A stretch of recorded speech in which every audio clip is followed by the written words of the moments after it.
Everybody should do in their lifetime sometime two things. One is to consider death, to observe skulls and skeletons, and to wonder what it will be like to go to sleep and never wake up. Never. That is a very gloomy thing for contemplation, but it's like manure. Just as manure fertilizes the plants and so on, so the contemplation of death and the acceptance of death is very highly generative of creative life. You get wonderful things out of that. And the other thing to contemplate is to follow the possibility of the idea that you are totally selfish. That you don't have a good thing to be said for you at all. You are a complete, utter rascal. Now, when you go deeply into the nature of selfishness, what do you discover? You say, I love myself, I seek my own advantage. Now, what is the self that I love? What do I want? And that becomes an increasingly ever-deepening puzzle. Now, I've often referred to this when you say to somebody else, I love you. It's always rather disconcerting to the person to whom you say that. If you imply that you love them with a pure, disinterested, and holy love,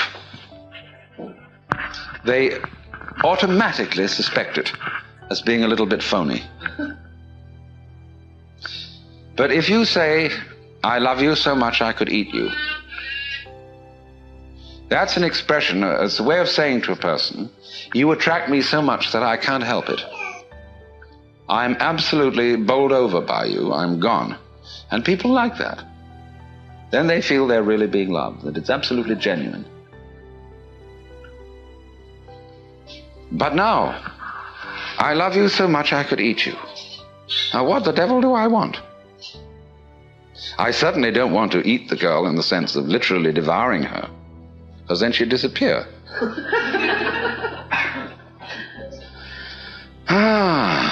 But I love myself. And what is me? In what way do I know me? Well, it suddenly occurs to me that I know me only in terms of you. And that the main task of the psychotherapist is to do what he called to integrate the evil. To, as it were, put the devil in us in its proper function.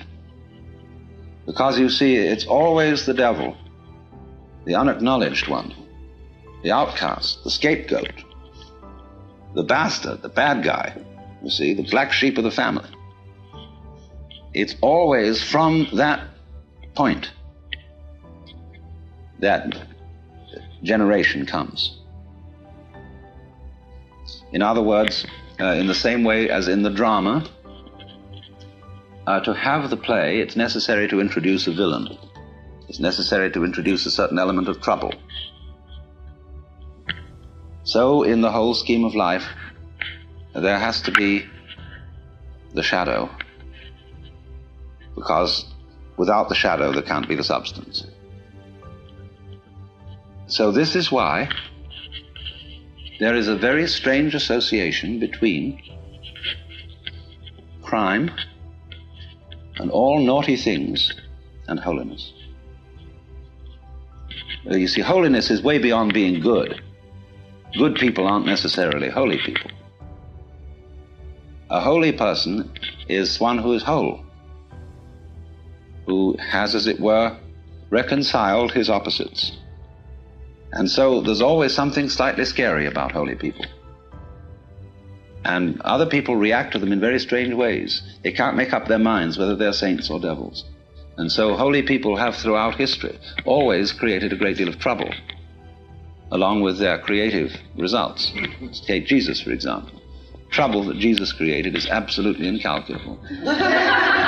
Think of the Crusades, the Inquisition, heaven only knows what's gone on in the name of Jesus. Very remarkable. Freud's a big troublemaker. Jung had a tremendous humor. And he knew that nobody can be completely honest. That you will try and you'll have a great deal of success in exploring your motivations and your dark, unconscious depths. But there will be a certain point at which you will say, well, I've had enough of that. And do you see how, in a strange way, there's a certain sanity in that? When a person indulges in a certain kind of duplicity, of deception, there is something, you all laughed when I said that, there was something humorous about it. And this humor is a very funny thing. Basically, humor is an attitude of laughter about oneself. There is malicious humor, which is laughing at other people. But real deep humor is laughter at oneself. Now, why fundamentally do you laugh about yourself? What makes you laugh about yourself? Isn't it because you know that there is a big difference between what goes on the outside and what goes on the inside? Now, I passed you around a lot of embroidery to look at before we started. And I'm perfectly sure that you got the point. That there's a big difference between the front and the back. In some forms of embroidery, the back is very different from the front because people take shortcuts. In the front, everything is orderly, and it is supposed to be kind of messy on the back side. See, which side will you wear? You've got to be sure you get the front in the front and have the back in the back. The back has all the little tricks in it, all the shortcuts, all the lowdown that people don't acknowledge, see? And it's exactly the same with the way we live. You know, like sweeping the dust under the carpet in a hurry just before the guests come.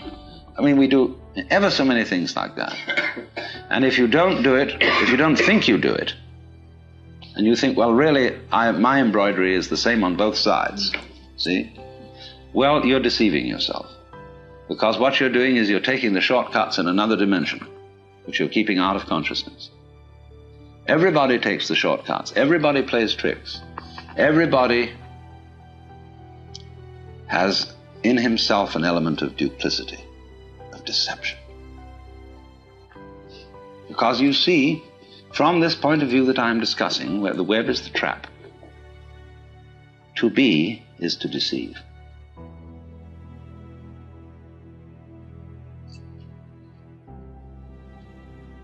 Think of camouflage, the chameleon who changes its color. Think of the butterfly pretending it has eyes. Think of the flower saying to the bee, like my honey? The bee says, wow. But then that means that the bee has to be, and it has to go on living, and all the trouble it takes to go around collecting honey and raising other bees and organizing itself and doing that dance which tells the other bees where there's more honey. There's all that stuff to do. But the flower was deceptive.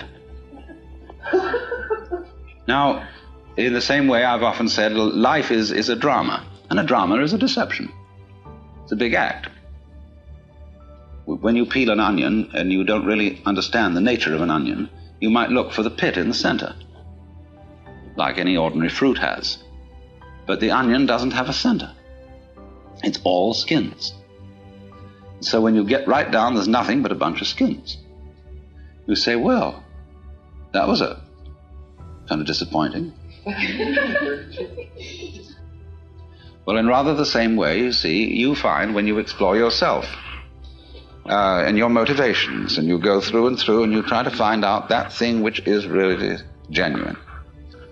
So you explore the onion, and you go in and in and in, and then you find, well, it's all a deception. Now then the question arises, who's deceiving who? Who's fooling who?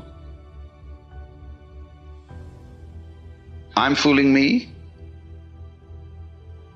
What is fooling? Fooling is playing like you're there when you're not. You know, getting somebody else to answer your name in the roll call. So, we're all, you see, this is the metaphysical basis of it. This is what the Hindus mean by maya, the world illusion. The world is playing it's there when it isn't. And it's a trap. And it sucks you in. And you can't get out of it. And it's a thorough big trap too. But always, when you get an idea like this or a feeling like this, follow it to its extreme. Don't back out from it. If you find you're selfish, go to the extreme of what selfishness means. Confusion largely results from not following feelings or ideas to their depth. You know, people think they want to be immortal. They'd like to live forever. Do you really want to do that? Think about it. Really go into it, what it would be like. People say they want this, that, and the other. They want this kind of car, they want this kind of dress, or so on, and this much money, and so on. It's always a good idea to think it right through. What it would involve to be in that situation, to have those desires fulfilled. Also, when you form a relationship to another person, think it through too. You see? How inconvenient would they be? However attractive. And always turn the embroidery round and look at the underside, but don't get caught doing it. See, that's something one does on the side in secret, because otherwise you play the game that everything is as it's supposed to be on the front. But that makes you humorous, and that makes you human.